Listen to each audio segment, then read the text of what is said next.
A'udzubillahi minasyaitonirrajim. Bismillahirrahmanirrahim. Alhamdulillahirabbil alamin wassalatu wassalamu ala asyrafil anbiya'i wal mursalin wa ala alihi wa sahbihi ajma'in. Alhamdulillah, bersyukur pada Allah Subhanahu wa taala.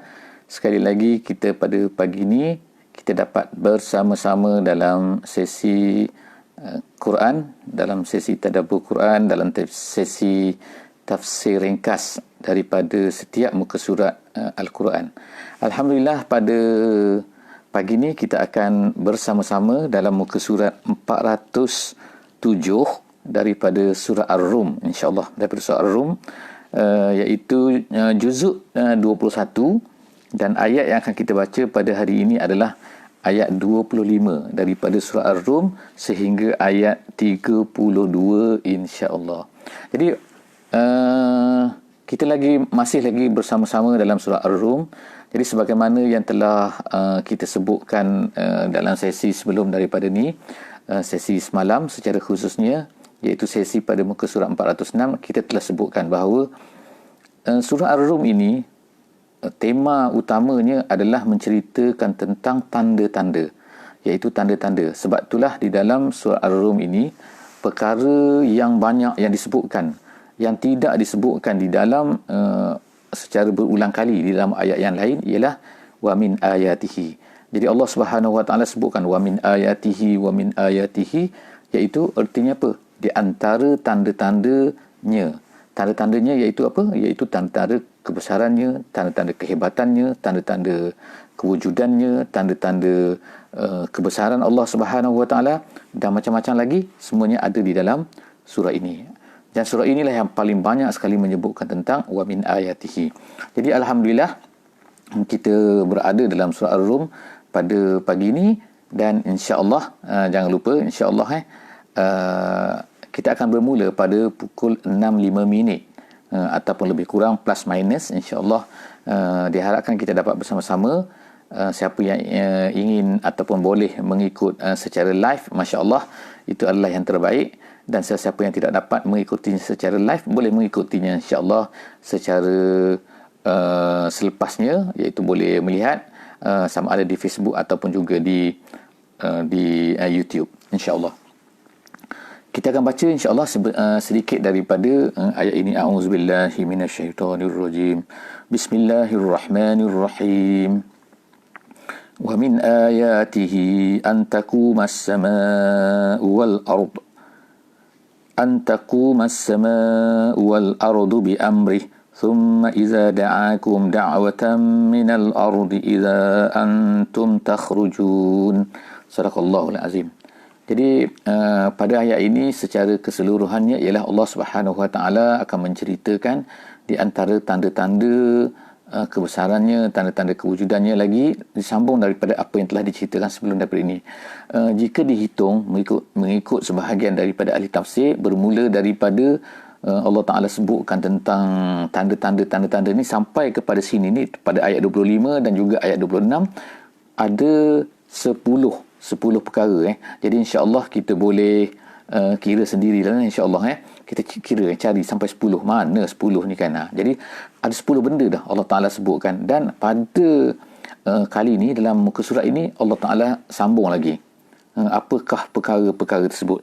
Jadi apakah perkara-perkara yang menunjukkan kebesaran Allah, kehebatan Allah, kewujudan Allah, dan sepatutnya Allah Subhanahu Wa Ta'ala ini tidak menerima syirik? Apakah dia? Allah Ta'ala sebutkan pada muka surat ini, wa min ayatihi, di antara tanda-tandanya ialah antaqumas sama wal ardu, dan juga bumi, iaitu langit dan juga bumi. Langit di sini disebutkan dengan perkataan singular, ingat depan satu saja, as-sama, tapi maknanya adalah as-sama tu ialah as-samawat, iaitu dalam ayat-ayat yang lain iaitu disebutkan langit-langit. Jadi sama ada langit-langit ke, penjelasan itu ada tempatnya lah kan, yang lebih panjang lagi menceritakan kenapa disebut langit-langit, kadang-kadang disebut langit. Jadi apakah maksud langit? Langit ini ialah apa sahaja yang berada di atas manusia. Itu maksudnya langit. Kadang-kadang kita kata atap rumah kita pun kita panggil dia langit-langit. Dalam bahasa orang tua dulu, dia kata itu langit-langit, sedangkan itu adalah siling rumah dia. Tapi maksudnya ialah Langit ni ialah apa-apa sahaja yang berada di atas manusia. Jadi kalau manusia berada di atas bumi, maka yang di atasnya adalah langit. Jadi kalau langit ini, dia either sama ada dia ditungkat oleh sesuatu benda, oleh tiang, ataupun diikat daripada atas, maknanya digantung. Jadi ada benda yang diletakkan tiang, kemudian ada benda yang digantung daripada atas. Tapi bila kita lihat kepada langit kita ni kan, iaitu apa yang ada di atas kita, sama ada awan ke, sama ada matahari ke, sama ada planet-planet ke, sama ada bintang-bintang ke, kita tak akan dapat lihat. Tiang pun tak ada, tali gantung daripada atas pun tak ada. Dia hanya tergantung begitu, tapi dia tidak jatuh dan dia tidak bergerak lari daripada perjalanan yang telah ditetapkan oleh Allah Subhanahu Wa Taala, dan dia tidak berlaga di antara satu sama lain. Dia ada orbit-orbitnya yang kita panggil. Jadi itulah kehebatan. Tanda sepatutnya menjadi tanda kehebatan Allah Subhanahu Wa Taala, bukan kehebatan manusia. Sebab manusia sekarang ni ada orang kata, oh hebat dia. Kenapa hebat manusia? Kerana dia boleh menyebutkan ramalan tentang bila berlaku gerhana dan sebagainya. Boleh tahu 20 tahun akan datang akan berlaku gerhana ini. 10 tahun akan datang, tahun depan akan berlaku gerhana ini pada tarikh ini, pada jam ini. Jadi manusia mengagumi manusia lain. Kenapa? Kerana boleh meramalkan. Sedangkan sebenarnya ialah kerana ketetapan Allah Ta'ala lah yang menetapkan perjalanan perkara-perkara tersebut, menyebabkan manusia ni boleh meramalkan. Kalau tak, manusia tak boleh ramalkan kalau benda ni tak tetap perjalanannya. Jadi yang menetapkan perjalanannya sehingga tidak lari walaupun 1 second kadang-kadang tu ialah kerana Allah Subhanahu Wa Taala yang menjadikannya. Sebab itulah kita boleh tentukan naik matahari bila, pada tahun berapa naik matahari bila, jatuh matahari bila, dia keluar bila, dia hilang bila matahari itu. Bulan begitu juga. Kenapa manusia boleh meramalkan begitu? Kerana Allah Ta'ala yang menetapkan. Jadi sebenarnya bukan manusia itu yang pandai, Allah Ta'ala itu yang pandai. Seterusnya, jadi ulama kata antaku mas-sama. Takum inilah maknanya berdiri. Tetapi Allah dalam tafsir-tafsir disebutkan at-takum kat sini artinya ialah as-sabat. Iaitu apa? Allah Ta'ala yang menetapkanlah perjalanannya langit dan juga bumi bi-amrih, dengan kuasanya, dengan arahannya, dengan suruhannya. Summa iza da'akum da'watan minal ardi iza antum takhrujun. Dan apabila dipanggilnya kamu dengan satu seruan, da'watan iaitu apa? Yang dimaksudkan kat sini iaitu seruan apabila ditiupkan sangkakala dipanggil, iaitu bila ditiupkan tiupan yang kedua. Tiupan yang pertama memati. Yang hidup semua dimatikan. Apabila datang tiupan yang kedua, semua dikeluarkan balik, dihidupkan balik daripada mati mereka yang dah beribu-ribu tahun, puluhan ribu tahun yang mati dulu, semua itu akan dibangkitkan kembali dengan hanya satu tiupan saja. Inilah dia kata iza da'akum da'watan minal antum takhrujun. Kamu semua akan keluar. Walahu man fis samawati wal ardi kullun lahu qanitun. Kemudian Allah Ta'ala sebutkan, dan baginya lah man, apa-apa sahaja, apa-apa ni yang ada di langit dan juga di bumi, semuanya walahu. Artinya walahu ialah miliknya. Arti miliknya ialah sepatut mereka ni tidak ada kuasa, tidak ada pemilikan, kecuali mereka ini adalah dimiliki hanya oleh Allah Subhanahu Wa Ta'ala. Jadi kita diberikan harta, kita diberikan kesihatan, bukan milik kita. Harta bukan milik kita, tetapi milik Allah. Sebab tu dia kata walahu man fis samawati wal ardi. Segala benda ni adalah milik Allah. Dan Allah Ta'ala sebutkan kat sini perkataan man. Man ni kalau ikutnya adalah untuk menunjukkan kepada yang berakal. Artinya yang mempunyai akal. Kenapa? Di antara hikmahnya, ahli tafsir sebut sini seperti Syekh Sya'rawi menyebutkan bahawa disebutkan man kat sini kerana man lah, iaitu yang berakal lah biasanya, yang ada masalah. Ada masalah apa? Iaitu nak lari daripada ketetapan Allah Subhanahu Wa Ta'ala. Sedangkan yang lain, yang tidak berakal ni, yang kita kata tidak berakal ni, semua mereka tu mengikut saja apa yang telah ditetapkan oleh Allah Ta'ala. Jadi yang buat onanya, yang buat masalahnya ialah yang berakal ni. Sebab telah disebutkan, sebenarnya semua benda ni adalah milik Allah Subhanahu Wa Ta'ala. Kullun lahu qanitun. Semua benda ni adalah mengikut qanitun, tunduk taat, muti'un dalam jalan lain kata, dalam tafsir jalan lain kata muti'un, iaitu taat kepada Allah Subhanahu wa taala. Artinya semua benda adalah mengikut Allah Subhanahu wa taala kecuali manusia dan juga jin. Itulah masalahnya. Kemudian wa huwal ladzi yabda'ul khalqa tsumma yu'iduh. Ini lagi Allah Taala ulang lagi, iaitu masalah apa? Masalah dia. Allah sebutkan dengan sini perkataan dia. Jadi apabila disebutkan dia, maka dia akan refer kepada Allah Taala saja. Kita orang mukmin faham benda ni. Tetapi orang yang tidak beriman, bila disebut dia ni, dia fikirlah benda lain. Berhala dia tu siapa? Allah Taala tak sebutkan namanya kat sini, tapi Allah Taala sebutkan dia. Sama seperti kul huwallahu ahad. Dia, katakan dialah Tuhan yang Allah yang Esa. Jadi dialah yang memulakan penciptaan. Jadi di sini disebutkan oleh ulama tafsir, digunakan perkataan, digunakan fi'il dalam bahasa Arab lah, kita belajar bahasa Arab sikit, iaitu digunakan fi'il, kadang-kadang diguna bada'a tu artinya fi'il madhi. Fi'il madhi tu maksudnya yang dah lepas. Tapi kadang-kadang di sini, seperti di sini, digunakan fi'il mudhari'. Fi'il mudhari' ni ialah apa yang sedang berlaku dan yang akan berlaku secara berterusan. Dia panggil istimrar dalam bahasa Arab.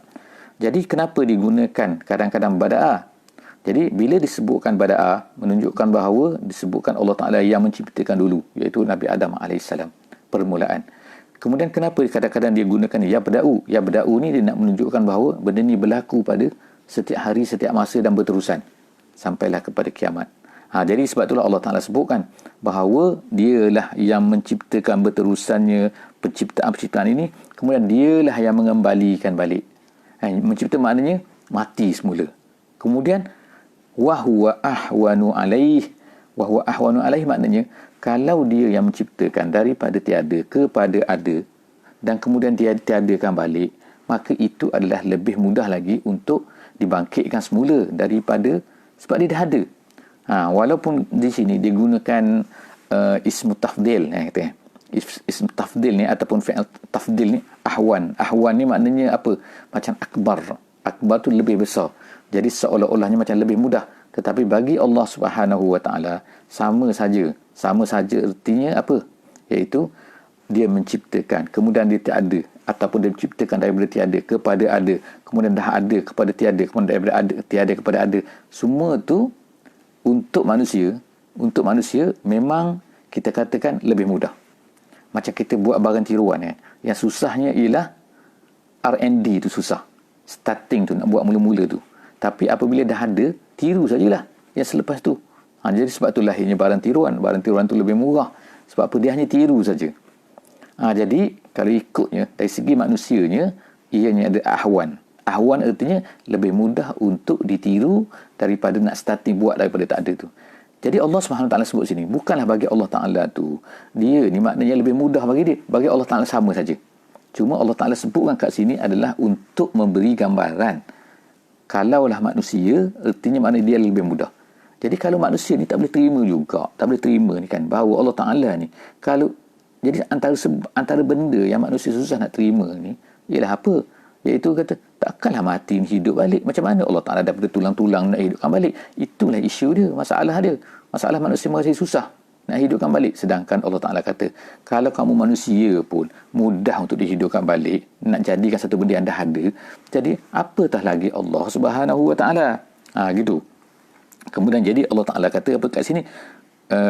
Kemudian Allah Ta'ala kata, wahwa ahwanu alaih, itu lebih mudah lagi, walahul masalul a'la fis samawati wal ardi. Jadi Allah Ta'ala sebut kat sini walahul masalul a'la. Walahul masalul a'la ni artinya apa kan? Kita tidak boleh kita sebutkan perbandingan, kita sebutkan contoh dan sebagainya hanya untuk memudahkan kita faham. Kadang-kadang tu bukanlah nak kata manusia tu sama dengan Allah Ta'ala tu sama dengan makhluk. Tak betul. Jadi sebab itulah perkataan ni, iaitu perkataan apa? Walahul masalul a'la, ataupun kadang-kadang kalau Arab kalau dalam bahasa Arabnya dikata walillahil masalul a'la. Iaitu kadang-kadang kita sebutkan contoh. Contoh apa? Kita nak faham satu benda yang berkaitan kita dengan Allah. Jadi tetapi Allah tak samalah dengan contoh kita ni. Tapi hanya nak sebutkan contoh tu sebagai untuk memudahkan faham. Jadi sebab itulah kalau bila kita sebut macam tu, jadi kalau Arabnya biasanya dia akan sebut walillahil masalul a'la. Walillahil masalul a'la. Artinya apa? Iaitu Allah ni taklah sama dengan contoh ni, tetapi makna nak faham gitu. Jadi Allah Taala sebut kat sini walahul masalul a'la. Tak boleh contohlah sama dengan Allah tu.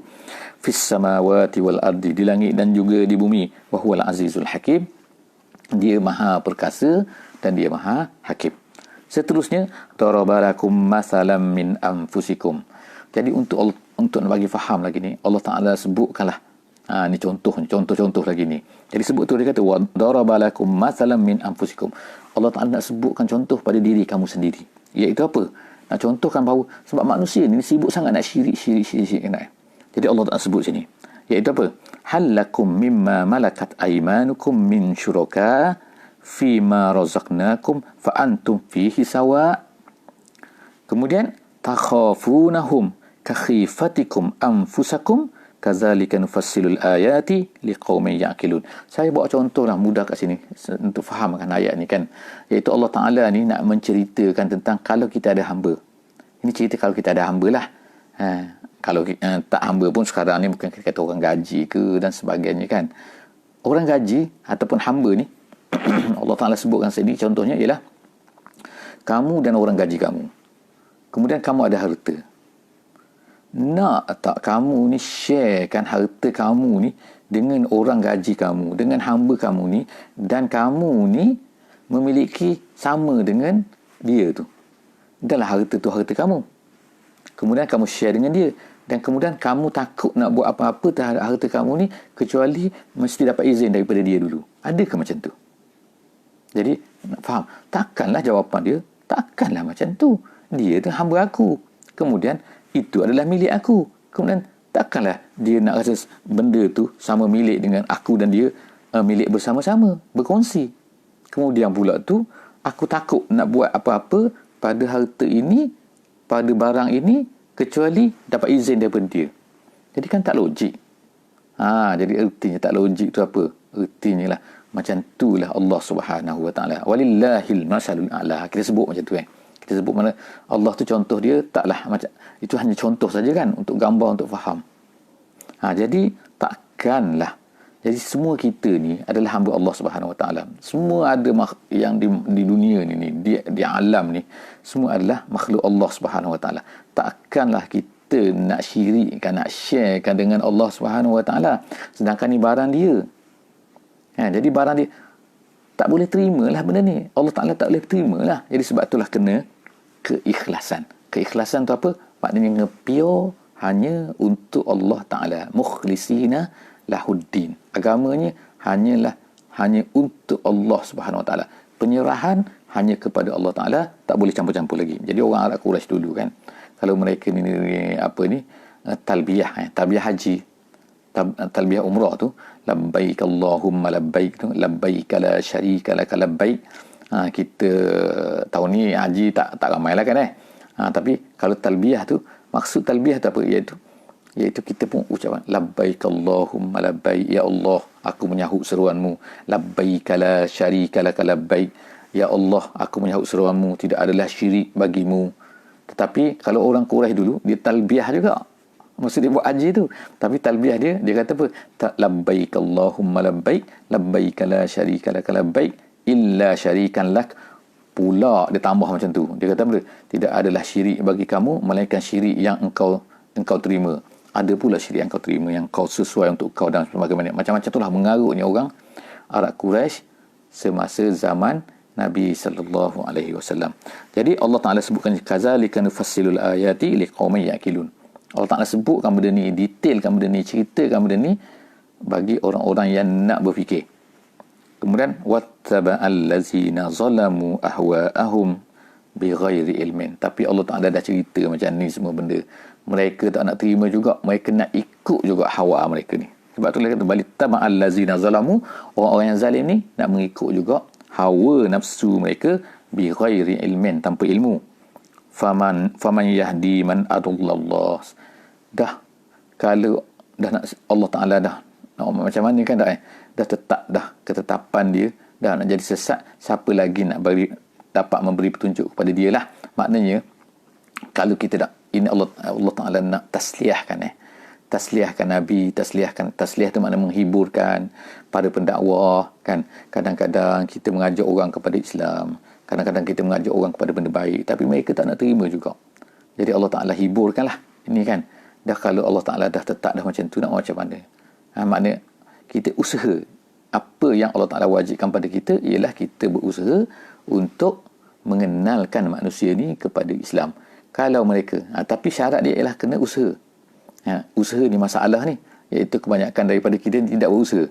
Kita harapkan orang Islam, orang tu bertukar menjadi Islam, orang tu kenal Islam, orang tu menjadi baik, tapi kita tak buat. Ini masalah kita. Masalah kita orang Islam ni, iaitu kita ni tidak berusaha. Tidak sebagaimana para sahabat dulu. Mereka ni berusaha keluar daripada tanah Arab, pergi ke sana, ke bandar ni, pergi ke tempat orang kafir, terpaksa kadang-kadang tu berperang. Kenapa? Kerana orang nak tolak Islam tu, orang nak tolak mereka daripada nak sebarkan Islam tu, nak ceritakan Islam. Jadi sebab itulah mereka ni terpaksa berperang tu. Jadi kita tak menghadapi benda tu. Itu masalah kita lah kan, kerana kita ni tidak berusaha. Jadi kena banyakkan usaha lagi, insya-Allah lepas ni. Kemudian lagi, fa'akim wajhaka lid-dini hanifa. Allah Ta'ala kata fa'akim. Fa'akim tu saya sebutkan tadi, artinya ialah sabat. As-sabat. Artinya sabit, maknanya sabit. Wajhaka lid-din. Artinya ialah tetapkanlah pendirian engkau, berpegang engkau kepada ajaran yang benar ini. Lid-dini hanif. Fitratallahi allati fataran nasa 'alaiha. Dalam tafsir jalan lain dan dalam tafsir-tafsir beberapa tafsir lain, dikata fitratah kat sini ialah maknanya agama. Itulah agama Allah yang telah Allah Ta'ala tetapkan pada manusia. Allati fataran nasa 'alaiha. Dalam hadis yang lain, satu hadis, ulama-ulama tafsir bawakan hadis ni ketika menafsirkan ayat ini, iaitu kullu mauludin yuladu 'alal fitrah. Semua anak-anak kecil tu dilahirkan di atas fitrah. Fitrah itu maknanya di atas Islam. Jadi Allah Ta'ala sebutkan kat sini sebab fitrah, iaitu fitrah ni kita kata ketetapan asal kan, yang asalnya. By defaultnya manusia ni adalah Muslim. Jadi itulah dia, manusia ni adalah Muslim. Jadi agama ni adalah itulah sebenarnya yang by defaultnya. Yang manusia Allah Ta'ala tetapkan, la tabdila li khalqillah, tidak ada perubahan di dalam kejadian Allah Subhanahu Wa Taala. Zalikad dinul qayyim walakinna aksarun nas la ya'lamun. Tapi ramai manusia tidak mengetahui. Ramai manusia tidak tahu bahawa inilah ketetapan. Jadi Allah Taala terjadikan kita ni kan, iaitu ada manusia jin dan yang kelompok-kelompok yang lain selain pada manusia jin ni, semuanya adalah Islam. Semua adalah Islam. Sama ada pokok, sama ada kayu, sama ada binatang, serangga, burung, ikan, semua benda. Semua benda adalah Islam. Yang tak Islamnya adalah, ada yang tak Islam ialah manusia dan juga jin. Jadi oleh kerana jin dan juga manusia ni Allah Ta'ala berikan kepada mereka ni satu benda nama dia ikhtiar. Ikhtiar tu maksudnya bukan berikhtiar bahasa Melayu, tapi maksudnya ialah pilihan. Dia boleh pilih, dia nak Islam ke tak nak Islam. Allah Ta'ala, kalau tak Islam pun dia boleh. Dia boleh bukan maksudnya boleh ni harus, tidak, tapi maknanya Allah Ta'ala memberi peluang kepada dia. Wa hadainahu najdain. Tapi kepada selain daripada manusia dan juga jin, mereka ni jadi Islam. Sebab tu Allah Ta'ala sebut sini, munibina ilaih wattaquh wa aqimus solah wa la takunu minal musyrikin. Sepatutnya semua benda kita ni macam tu, ikut Islam. Bila kita ikut Islam tu, erti kita telah menjadi sama seperti yang lain-lain, iaitu tunduk dan patuh kepada Allah Subhanahu Wa Taala. Jadi Allah Taala kata, wattaqu, hendaklah kamu bertakwa, dirikanlah solat dan jangan kamu menjadi orang-orang yang syirik. Ayat yang terakhir pada pagi ini iaitu apa? Allah Taala kata, minal ladzina farraqu dinahum wa kanu syi'a. Orang-orang yang tidak mau beriman ni, orang-orang yang syirik ni, yang Allah Ta'ala sebut wala takunu minal musyrikin ni, jangan kamu menjadi orang-orang yang syirik. Orang syirik tu Allah Ta'ala sebutkan lagi, detailkan lagi, explainkan lagi, iaitu mereka ni bukan satu agama. Mereka ni macam-macam pula.